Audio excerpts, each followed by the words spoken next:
que é a história humana? É um registro dos vencedores de poder e propósito, evolução, a revolução agrícola e assim por diante, a maioria pelo menos vagamente familiarizada com esses conceitos. Mas e se não fosse tão simples assim?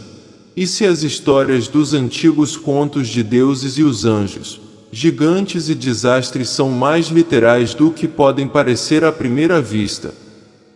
Olhe mais de perto e uma história alternativa da raça humana pode ser revelada, aquela que muda totalmente o conhecimento convencional e a história do poder. Esta é uma história alternativa que foi censurada fora do entendimento humano, principalmente esquecida ou ignorada até agora. No início de 1946, na região hoje conhecida como Cisjordânia, um grupo de adolescentes beduínos estavam cuidando de suas ovelhas e cabras, perto do antigo assentamento de Qumran. Para passar o tempo, por mais monótono que fosse, eles jogavam pedras em volta das rochas, que encontravam espalhados pelo terreno desértico acidentado, quando uma dessas pedras foi lançada na expansão escura de uma caverna. Os adolescentes ficaram surpresos ao ouvir um barulho alto de estilhaçamento ecoando dentro.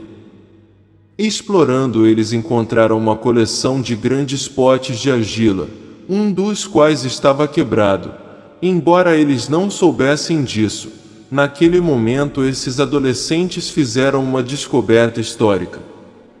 Dentro dos potes havia uma série de pergaminhos antigos. Nos anos que se seguiram a esta descoberta, arqueólogos, historiadores e caçadores de tesouros encontrariam fragmentos de pergaminhos adicionais em 10 outras cavernas. Na área, sua composição formando cerca de 800 a 900 manuscritos, conhecidos como os manuscritos do Mar Morto.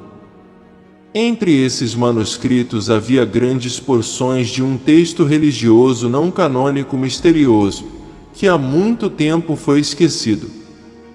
Foi chamado de Livro de Enoque. Em sua totalidade, o Livro de Enoque é composto por 5 livros: o Livro dos Vigilantes, Livro das Parábolas, o Livro Astronômico, as Visões dos Sonhos e as Epístolas de Enoque, contendo cerca de 100 capítulos. Esses capítulos contam a história do 7º patriarca do livro de Gênesis, Enoque, pai de Matusalém e avô de Noé, o mesmo Noé da história da Arca de Noé. No entanto, esta não era uma história bíblica da Arca de Noé. Na verdade, o livro de Enoque fornece uma recontagem diferente dos eventos que levaram ao grande dilúvio do tempo de Noé. Essa é uma história doutrinária completamente diferente. Conta a história dos vigilantes. Explicado em termos bíblicos, como anjos caídos enviados à terra para cuidar dos humanos, em algum ponto antigo e indefinido, infelizmente longe de apenas observar os humanos, em pouco tempo começou a se envolver em atos sexuais depravados com eles. O livro de Enoque fala sobre as crianças nascidas através deste cruzamento entre vigilantes e humanos chamados de Néfilis. Esses Néfilis foram espíritos gigantes e selvagens que ameaçaram e saquearam a humanidade, ou título de outra forma, gigantes sobrenaturais comedores de homens. Irritado com o que os vigilantes fizeram, aqueles descritos como deuses acorrentou-os em uma prisão subterrânea nas profundezas da terra. Enoque tornou-se o intermediário entre deuses e vigilantes aprisionados. O livro de Enoque descreve as viagens de Enoque entre o céu e a terra, em seu papel intermediário. Como ele voou com os anjos e viu os rios e montanhas e os próprios confins da terra de cima. No entanto, apesar da intervenção de Enoque, os deuses decidiram a atrocidade que a terra se tornou, e deve ser punida. Claro, a punição seria um grande dilúvio. Este dilúvio destruiria os Néfilins e cimentaria os vigilantes em sua prisão. Antes, porém, Enoque seria levado para o céu em uma carruagem de fogo. Curiosamente, o livro de Gênesis, que fala do grande dilúvio nas tradições abraâmicas, fazendo a referência aos Néfilins no capítulo 6, descrevendo heróis que eram antigos guerreiros de renome. Este não é o único lugar no cânone bíblico que os Néfilins aparecem. Em Números capítulo 13, versículo 32 e 33, os israelitas visitam uma terra habitada por Néfilins, que eles são tão grandes que fazem os israelitas parecerem gafanhotos. Claro, muitas coisas na Bíblia são vistos nos tempos modernos como alegóricos. Isto é mais mito filosóficos do que registros históricos. Há evidências arqueológicas de uma grande inundação no passado da Terra. Aliás, também falado em incontáveis tradições religiosas e culturais em todo o mundo. Seres gigantes como Néfilins realmente existiram. Certamente haveria evidências semelhantes. E se houver? Em nossos próximos vídeos vamos fazer um documentário de 30 minutos sobre gigantes. Vamos destacar dezenas de histórias de esqueletos enormes, descoberto na América do Norte, junto com muitos artigos de jornais do final do século XIX e início do século XX, sugerindo que os antigos gigantes eram de fatos reais e coexistiu com os primeiros humanos. Este não é um fenômeno confinado aos Estados Unidos. Da mesma forma, enormes esqueletos foram encontrados na floresta amazônica, África e em outros lugares. Na verdade, histórias gigantes permeiam a história e a tradição humana. O famoso explorador Marco Polo uma vez escreveu sobre uma raça de gigantes em Zanzibar, que eram tão fortes que podiam carregar até 4 homens comuns. Enquanto o povo atual tange Marrocos, certa vez alegou que o fundador de sua cidade era um gigante chamado Antaeus, de acordo com um mito irlandês, a chamada Calçada dos Gigantes, na costa nordeste da Irlanda. Surpreendentes 40.000 colunas de rochas interligadas, foi construída pelo gigante irlandês Fimakul, para que ele pudesse atravessar o mar para a Escócia para lutar contra outro gigante. Além disso, histórias de gigantes pontuam lendas nórdicas e a mitologia grega antiga. Talvez, se gigantes existissem, como sugerem esses registros em inúmeras culturas, então o livro de Enoque é menos alegórico do que pode parecer originalmente, mito menos fantástico e mais fundamentado na história real. É interessante notar que por séculos o livro de Enoque foi uma parte importante de tradições cristãs e judaicas. Muitas seitas, se não a maioria, aceitaram o livro como escritura. Além disso, alguns até sugerem que o livro de Enoque foi a inspiração para o livro de Gênesis, devido a seus muitos paralelos e histórias sobrepostas. A questão é o que aconteceu. Por que o livro de Enoque não faz parte da Bíblia? Para responder a isso, devemos voltar aos primeiros séculos, após a morte de Jesus Cristo, longe do cânone rígido de 39 livros do Antigo Testamento e 27 livros do Novo Testamento que conhecemos como a Bíblia. Hoje, originalmente, havia vários evangelhos e textos religiosos que compunham um amplo espectro da tradição cristã. Conforme a religião cristã cresceu após a morte de Jesus, a florescente igreja cristã precisava saber quais textos devem ser lidos e seguidos, quais ensinamentos devem ser aplicados, quais textos seriam considerados aceitáveis e divinamente inspirados. A igreja precisava da diversidade para criar uniformidade. Eles precisavam de um cânone oficial, em uma história popularizada. Tempos modernos, pelo trabalho seminal de Dan Brown, o Código da Vinci. Esta canonização é lembrada como acontecendo um tanto nefastamente no Concílio de Nicéia, no século IV.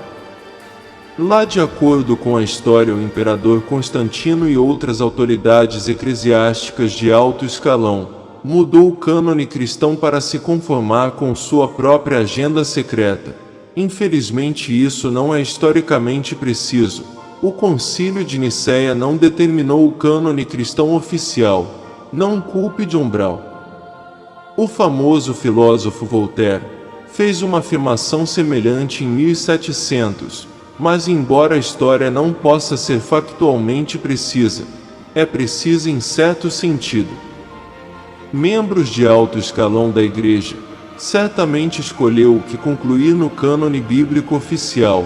Eles discutiram, mexeram os pauzinhos e classificou seus oponentes como hereges, e quase certamente procuraram expandir seu próprio poder. Simplesmente não aconteceu em nenhum único conselho, mas sim em um processo muito mais longo entre os séculos I e IV. É geralmente entendido que no final do século IV o processo foi concluído, e a Bíblia foi oficialmente configurada sem o livro de Enoque. Como algo tão influente se não vital como o livro de Enoque foi deixado de fora? Para responder essa pergunta pode-se examinar outros evangelhos, que também foi censurado do produto final.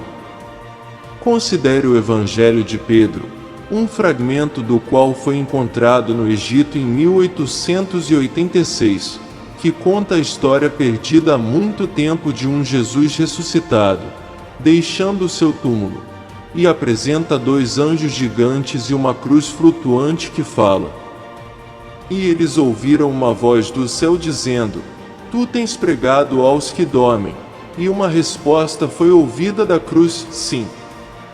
Ou considere o Evangelho de Maria, aquela obra notória em que Maria Madalena é citada não apenas como um dos discípulos de Jesus, mas sua favorita. Dentro deste Evangelho, o discípulo Pedro pergunta: por que ele e os outros discípulos devem ouvir Maria, uma mulher? A qual Mateus responde: se o Salvador a tornou digna, quem é você então da sua parte para deixar ela de lado? Certamente o Salvador a conhece muito bem. É por isso que ele a amou mais do que nós. Como o livro de Enoque, esses evangelhos contam histórias desafiadoras. Talvez então não deva ser surpresa que esses textos foram censurados pelos primeiros agentes do cânone cristão oficial. É lógico que o livro de Enoque pode ter sido totalmente esquecido, se não fosse por sua sobrevivência em pequenas seitas ortodoxas de judeus etíopes. Na verdade, a única versão pré-moderna do texto foi escrito em Quiés, uma antiga língua africana. Foi essa versão de Richard Lawrence, o arcebispo de Cashel, usado em 1821 para produzir a primeira tradução para o inglês do livro. A versão usada para informar o estudo dos manuscritos do Mar Morto, curiosamente, embora o livro de Enoque, foi omitido do cânone cristão estabelecido e posteriormente esquecido em todos os lugares, exceto nos cantos mais obscuros da tradição religiosa e estudo teológico. A Bíblia contém numerosas referências a ele. Existem referências aos Néfilins em Gênesis e Números. Gênesis também contém uma extensa recontagem da linhagem de Enoque.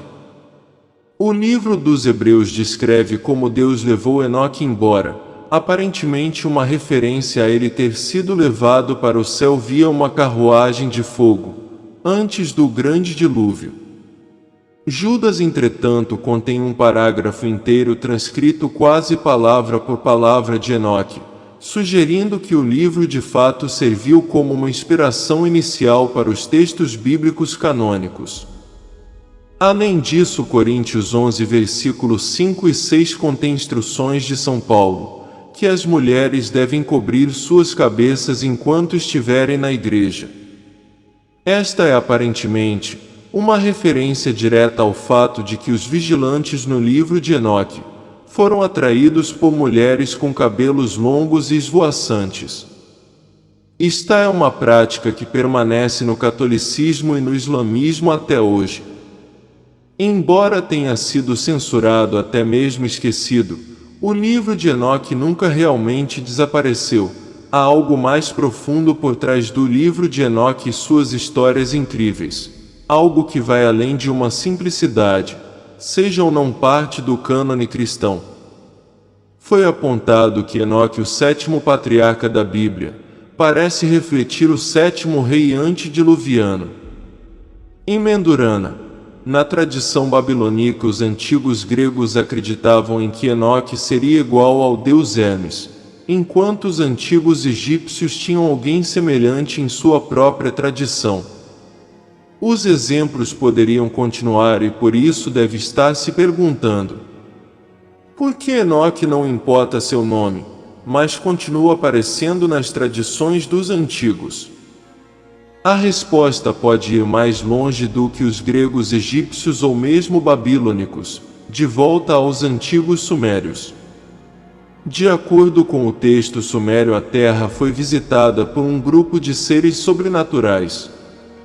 Em algum momento no passado distante, essas visitas são descritas na tradição suméria, de uma forma que assustadoramente se assemelha às descrições dos vigilantes no livro de Enoque. Em vez de observadores, no entanto, os sumérios chamavam esses seres de Anunnakis, que significa literalmente, aqueles que vieram dos céus. Eles eram deuses para os sumérios. Para pensadores modernos como Zecharias e Tishim e Eric von Daniken, eles eram uma raça ancestral de alienígenas que vieram à Terra.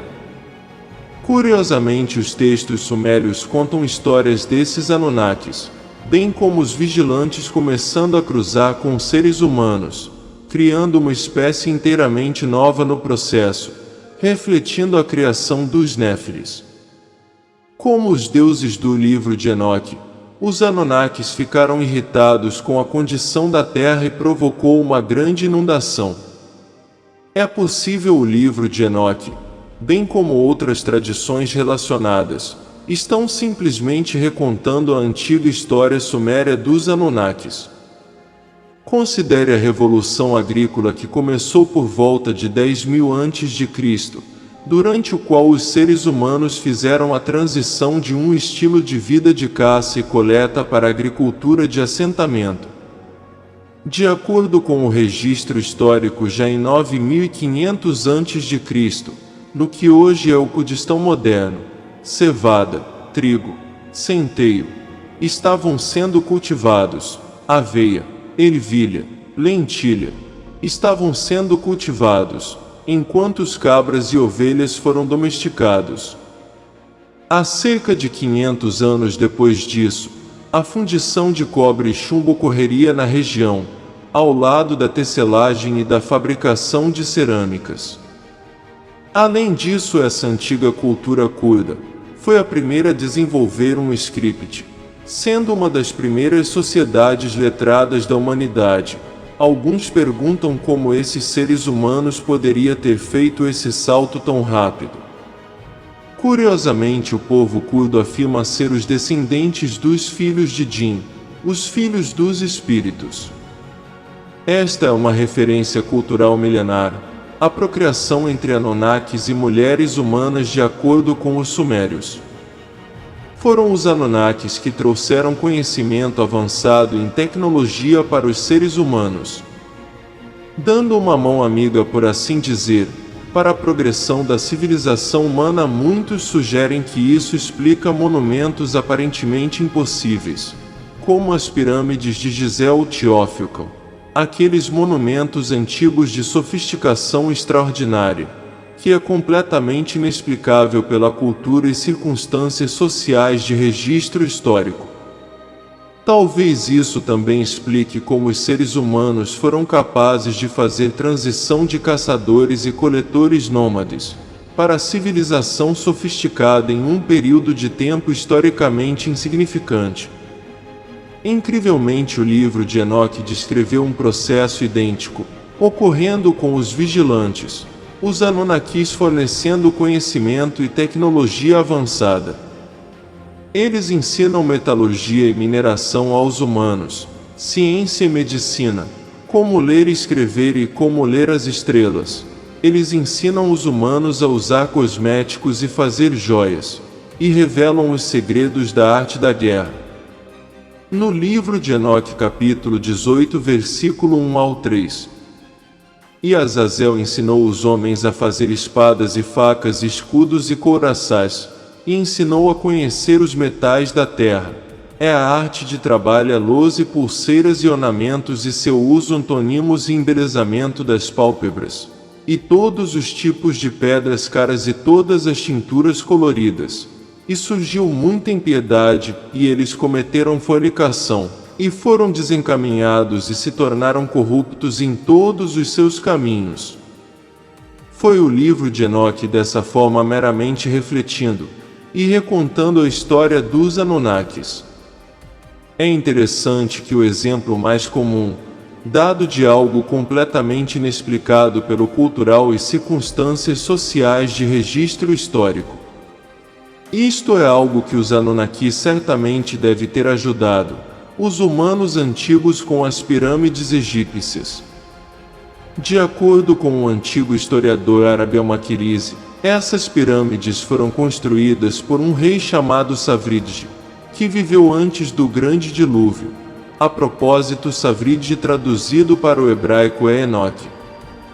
Considere em outro lugar no livro de Enoque, em um capítulo em que Enoque dá testemunho do que muitos acreditam estar tentando revelar segredos semelhantes a seres humanos, por meio de círculos nas plantações. Por algum tempo, em últimas décadas, círculos nas plantações surgiram em todo o mundo, detalhando equações matemáticas complexas, diagramas magnéticos e motores roteadores mecânicos, e as linhas de campo de uma carga elétrica. Trabalho segundo alguns dos Anunnaki, na verdade considere a descrição de Enoque, de sua jornada para encontrar os deuses. Tendo em mente os avistamentos de OVNIs que costumam acompanhar esses círculos nas plantações. E disse: Enoque foi levado a um palácio flutuante, era enorme como vidro entalhado, o chão tinha placas de vidro, através do chão você podia ver as estrelas. Estávamos cruzando o céu. Os segredos dos relâmpagos e dos segredos do trovão. Alguns sugerem este capítulo, pretendente iluminar os enigmas da energia e eletricidade. Novamente, isso se relaciona diretamente com os Anunnaki. Com isso em mente, pode-se perguntar se a carruagem de fogo que levou Enoque, embora antes do grande dilúvio, não era de fato uma espaçonave. Pode parecer difícil de acreditar que histórias tão alucinantes quanto essas de Vigilante, Gigantes, Anunnakis, Néfilis. Histórias que permeiam culturas antigas por milhares de anos devem ser amplamente esquecida. Os sumérios apagaram do panteão de civilizações antigas o livro de Enoque censurado do cânone bíblico. No entanto, dada a forma como essas histórias podem remodelar fundamentalmente a história humana e redefinir o que os seres humanos são, sua exclusão talvez não seja surpresa. No entanto, talvez essas histórias não tenham sido de fato totalmente apagadas. Considere a conhecida história bíblica de Adão e Eva e o Jardim do Éden. Leia não literalmente nem filosoficamente, mas com uma alegoria. Leia metaforicamente. Deus criou Adão para cuidar da terra, tanto quanto os deuses enviaram os vigilantes para fazer no livro de Enoque. Da costela de Adão Deus criou Eva, e Adão e Eva procriaram, representando o cruzamento entre os vigilantes e as fêmeas humanas. Adão e Eva são informados que podem comer o que quiserem no Jardim do Éden, exceto o fruto do conhecimento do bem e do mal. Claro, eles comem da árvore do conhecimento, representando os Anunnaki trazendo tecnologia avançada e conhecimento para os seres humanos. O que talvez eles não fossem evoluir mentalmente o suficiente para lidar com isso. Assim como comer da árvore do conhecimento forneceu a Adão e Eva o conhecimento de Deus. Assim,